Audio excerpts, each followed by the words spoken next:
Okay, so today we're going to have a walkthrough on the last part of the titration calculation, the weak acid versus strong base, and the weak base versus strong acid titration. Okay, so similarly, we still have four stages here: the initial, pre-equivalence, equivalence, and the post-equivalence. However, for weak acids and weak base titration, we call the pre-equivalence point the buffer region. And as we could remember last time, when we have a buffer region, to solve for the pH, we're going to use the Henderson-Hasselbalch equation. Okay, you may still opt for the calculation of pH using equilibrium constant. You can do that. However, it is quite harder. Okay, so I'm not suggesting you to do that, but that is the most correct answer. But you know, um, why do we have to suffer that much? Okay, if we have shortcuts. Okay, so at the initial point, we have here the dissociation of our acids. We can use this equation. This equation is just the equation for the initial concentration of pH. Okay, this is mm, this is commonly called, of course, in my class we call this the concentration of H plus being equal to square root of Chaka. Okay, okay, so yeah, if you don't want to use the square root of Chaka, you can use the typical equilibrium calculation anyway. So yeah,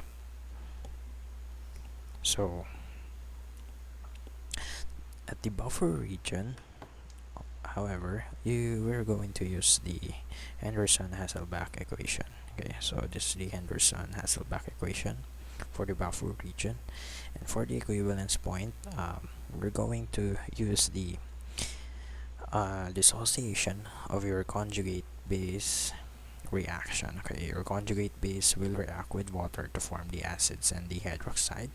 So using an ice table, we can get this dissociation reaction. Okay, so I'll give you the shortcuts later. And at excess pH, what we're going to do is just to compute for the volume of excess hydroxides that we have added. Okay, so in summary, we can write the equations in this manner in a very less intimidating way. Okay, so at the initial pH, to solve for the concentration of H plus for weak acid strong base titration is square root of Chaka. Okay, where this is the concentration of your acid, this is the acid dissociation constant. Okay, so at the pre-equivalence point, this is the buffer region.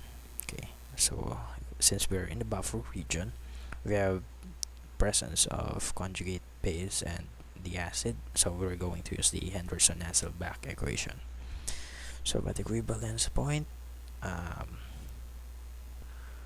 the way, I have a typographical error here. This is not POH. This should be the concentration of OH minus. Okay.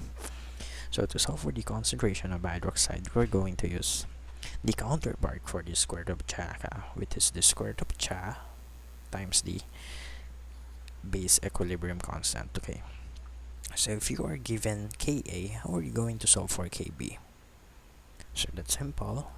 The relationship of Ka and Kb is, when they are multiplied, they are equal to 1 times 10 raised to negative 14. Okay, okay, so if Ka is given, you can solve for Kb.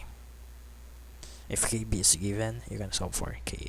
Okay, so this is a typographical error. So the concentration of hydroxide is the square root of Cha Kb, okay, not Chaka. Okay. So at post equivalence point, in order for you to solve for the hydroxide concentration, you are going to do this. Okay, so you're going to multiply the molarity of your base, and this is given anyway, since this is your titrant, and you're going to multiply it by this factor. This factor will correct the volume used for the titration process and the excess amounts you added after the equivalence point. Okay, So you have to use this formula where VB is the volume of base you added.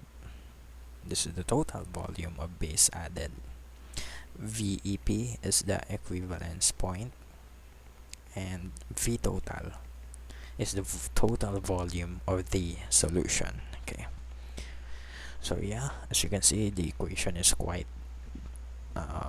weirder, but yeah, why the equation is like this, that has something to do with the equilibrium constant. Okay, as I told you earlier, you can still use the equilibrium reactions like this. However, the problem here is that it's hard. Okay, so yeah, we can use these shortcuts anyway. Anyway, you're free to use index cards. Okay, so yeah, for the weak base strong acid titration, everything is just reversed. Okay, so everything is reversed. So to solve for the initial point, instead of using the square root of Chaka, you're going to use the square root of CB. CB is the concentration of the base. KB is the base dissociation constant, and that should be given. Okay, so that's at the initial pH. If you add the titrant, you have here a buffer region. Okay, so you can use the Henderson-Hasselbalch equation. Okay, so I know you're familiar with this. Please take note that we're looking for Ka here. If you're given Kb, what is the relationship again of Ka and Kb? Ka Kb is equal to 1 times 10 raised to negative 14. So if you want to solve for Ka, all you have to do is to divide 1 times 10 raised to negative 14 divided by your Kb. So that's simple. Okay, so this is the moles or the concentration. There, you can use them. Okay, so at the equivalence point, yeah, so you can use the ice table, or you can use the equilibrium reaction, but this is the shortcut we can use. So this is not pH, this is the concentration of H plus. That's another typo. Okay, so to get the concentration of H plus, we're just going to do the square root of the concentration of base times the Ka, just the same as what we did in this process. Okay, only reversed. Okay, so at post equivalence point, we're going to use this formula where Va is the total acid added, VEP is the volume at endpoint, and V total is the volume of solution, the total volume of the solution. Okay, Ma is the molarity of your acid, of your strong acid titrant. Okay, so yeah, as you can see, the equation is quite intimidating, but you can have these slides as your reference. Okay, so let's try one problem.